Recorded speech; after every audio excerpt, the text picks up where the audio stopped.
আমরা জুলাইয়ে এক হয়েছিলাম, সিলেট থেকে ফ্যাসিবাদকে মুক্ত করেছিলাম।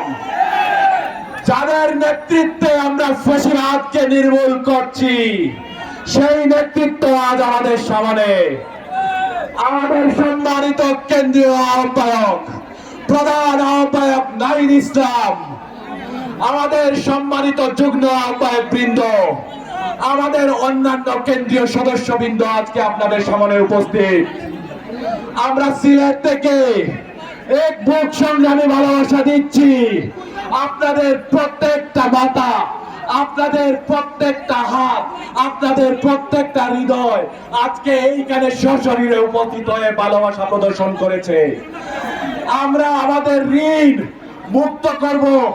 আমরা এই দেশে যারা আত্মত্যাগ করেছে সেই ঋণ মুক্ত অবশ্যই ঋণ। যেদিন আমরা এই সিলেটে সত্যিকার অর্থে সংস্কার এবং আওয়ামী লীগের বিচার করার মাধ্যমে এনসিপির যাত্রাকে সংসদ পর্যন্ত নিয়ে যেয়ে আমরা আমাদের কার্যক্রম সম্পন্ন করব। আমি আজকে আপনাদের সামনে বক্তব্য লম্বা করছি না, কিন্তু একটা ওয়াদা আপনাদের কাছ থেকে নিতে চাচ্ছি। আজকে আমাদের নেতৃত্বের সামনে আপনাদের কাছ থেকে ওয়াদা নিতে চাই। আমরা কি আগামীতে এনসিপির সাথে আছে? আমরা কি সংসদে যাব? সিলেট কি বাংলাদেশ বিনির্মাণে নেতৃত্ব দিবে? ধন্যবাদ সবাই।